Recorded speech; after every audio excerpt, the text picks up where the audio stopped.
लहान होतो, किल्ले बनवले, भगवे झेंडे लावले, तोफा लावल्या आणि प्रत्येक वेळा वाटलं की आपण महाराजांचे मावळे आहोत. आपण महाराज आहोत असं कधीच वाटलं नाही आणि वाटू शकलं नाही.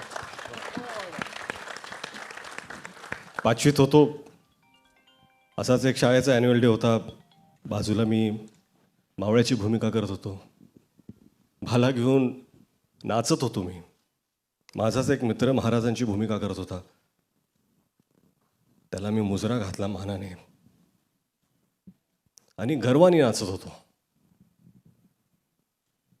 तो मावळा त्या स्टेजवर असून तोच मावळा आज ह्या स्टेजवरती आहे आणि महाराजांना मानाचा मुजरा देण्याचा प्रयत्न करतो.